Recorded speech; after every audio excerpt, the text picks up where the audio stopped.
I started going the other way. All right, so if you have questions, Harley and Carson will bring that up, but I'll start by asking this question. So the TDA has been active in funding trail and other recreation projects, finding that increased and improved recreation facilities enhance this area. And they obviously have to spend a certain amount of money on marketing and advertising, but they do have the ability to spend some of it on recreation infrastructure. Do you think the TDA should be investing the monies that come to them in recreation infrastructure? Charlie, you want to start and we'll go down this way? I do believe that if the TDA has the opportunity, they should. As I was speaking earlier about the grant that got turned down, the TDA was the group that voted down not accepting the grant money back in 2013. And so I think any opportunity that we can use that TDA money to help reinvest in what's helping to bring tourism here, I think it's a no-brainer. I think that you've got to do that if you want to keep promoting tourism in this area and keep making this a place, a destination place to come and to live and to recreate and to vacation. Just pass it down the line there. Yes, I also agree that we need to figure out every way we can to find the funding to support the trails. As I said earlier, the Virginia Creeping Trail that they have over in Virginia has been just a tremendous success. And we have something here that we can almost do the same thing with, going from Blowing Rock all the way down to Todd. Something that could really change what we do up here in the high country as far as people visiting, the economical impact of it. So I would be for everything we can to find as many funds elsewhere that we can find, short of putting it on the backs of all of our citizens. There's all kinds of opportunities out there to do first, and I'm a proponent to make sure that everything we spend first and do all we can there first before we put the burden back on the citizens.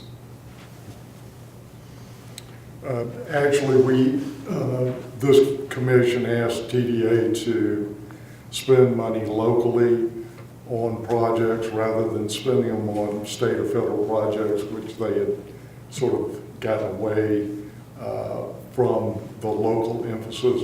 And I believe they understand now that we're asking them to come back to that.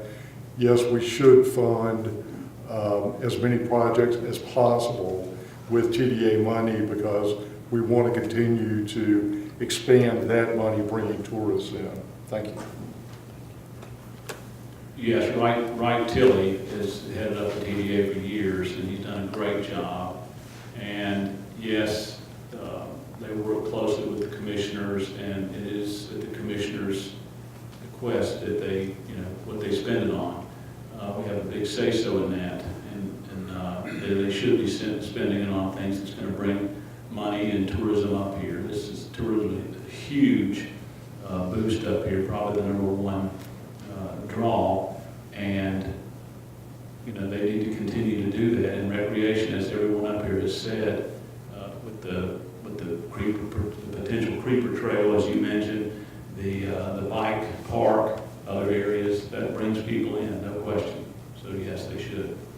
I believe the TDA is required to spend 60 or 66% of their income on promoting the area, and the other 30%, up to 30%, can be spent on infrastructure. So we've directed them to, yes, spend that mandatory amount on promotion, but if you don't have facilities for them when they get here, you're not going to have repeat customers. So yes, the TDA is a big part of it, and they should use all the money they're allowed to use for infrastructure, because their promotional part is doing really well too. I agree too that they should be able to spend the money on infrastructure, but I do know, as being a part of the Boone Chamber, that we've kind of joined forces with the TDA, and they commissioned, the Boone Chamber of Commerce commissioned in 2017 a sports tourism study, and that study showed that that we do have great sports tourism opportunities up here, and it's gone so far as now we're advertising for a part-time sports event coordinator to bring those events up here. So that's part of the TDA. I think TDA money is going for that. So I think the TDA is doing a good job with the money. Why don't you hold it and keep it right there? The follow-up question actually is related to what you just said. It talked about the Watauga Sports Commission. So a lot of people know that the chamber brought in consultant to work on that, and one of the recommendations was about having a Watauga Sports Commission that would work on bringing events here, and are actually looking to hire somebody to do that. So the question is, so what do you think about the mission of the planned Watauga Sports Commission? I think it's a good thing. It's basically, I'm not sure if you know about the part-time position that's being offered now, but I've been involved with travel teams for a long time with my kids, and it's a great opportunity for us to do things with sports tourism. We've spent many miles going to basketball tournaments, and see some people I've done that with back there. And there's big money to be made in that, and it would be a good thing for our kids if we didn't always have to travel. We always have to travel, so this will be a good thing for us. But I think that we're moving forward with that. It's, some people have implied that we haven't reached out to everybody. In this process, we've reached out to all the different stakeholders, and this is just another stakeholder that's looking at a group that's trying to bring these competitions in.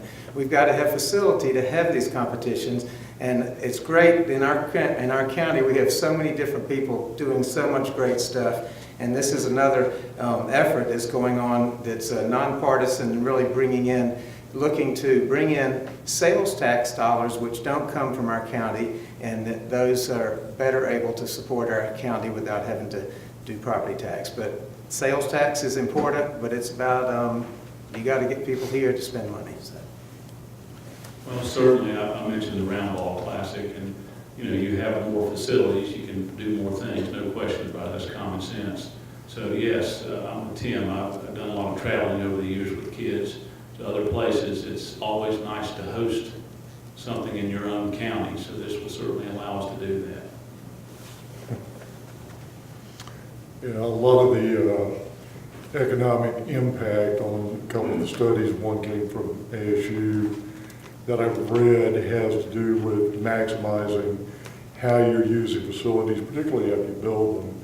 And tournaments, sporting events, those sorts of things will help maximize what we're trying to do. So yes, we do need a sports authority, and we do need to look at maximizing as many sports dollars as we could possibly bring in. I agree. It's probably one of the most important things we need to look at, because these folks that understand how to do tournaments and things right, I'm the same way. My children traveled all around when they were younger. I now have 7 grandchildren, and sometimes I'll go to Winston-Salem, and 2 hours later I'm over in Morganton, chasing them around, looking at the ball games. But as we visit these different parks, they've got some great facilities out there, and there's no reason that we couldn't have them here. And when it's 100 degrees off the mountain, they'd much rather be sitting in Boone in a tournament than they would be sitting down off the mountain somewhere. So it'd be a great opportunity, not only from the standpoint of the revenue it would bring in, but just be able for people to see what Boone is in the high country, and how nice a place we do have to live. So it'd be very, very important to have that. It needs to be done properly, and I think we have a great opportunity to be able to expand and have. We got 7 different elementary schools around the county that have gyms and different things that they could do. So if you had volleyball tournaments or basketball tournaments, utilizing all those, not just one rec center, but be able to bring up a big, large tournaments, we do have an opportunity for that, and I think we need to take advantage of it. I definitely think that it's a win for this whole county. When you look at the economic impact, as we've talked about, if you have just 4 tournaments, just 4 regular youth tournaments, you're looking at potentially bringing in $500,000 a year to this area. Just 4, and that would be easy to do, I feel like. And if we keep enhancing our facilities and doing what we can, it's only going to generate more revenue as we go along by hosting these youth tournaments, whether it's soccer or it's basketball or it's volleyball or whatever we might be able to bring to the area. Just the swim meets alone that we could be able to host is just going to be so critical to help bring more money into this area. So, I think it's, like I said, it's just an absolute no-brainer that we're going to use, that we've got this position and we're going to start bringing in more tournaments to this area. It's only going to help in every way that it can to enhance what we're able to do and the money we're able to bring in and the facilities. One of the things about facilities is if is we are so spread out as a county, the more we have here in Boone, the easier it is to transport. Because trust me, as somebody who's logistically tried to get people to all these schools, all over these counties, it's hard when you're talking an hour from Bethel all the way to Parkway, or you're talking 45 minutes from this school to that school. So the more that we can have concentrated, the more that we can do, and the better that we'll be able to put on a show. I got a question from the audience about the annual operating budget of the rec center. I'm not sure that's a fair question for all six, because not everybody's been privy to that, so that's something we can work on from a high country rec standpoint. The other question was, how much is it going to cost to use the facilities?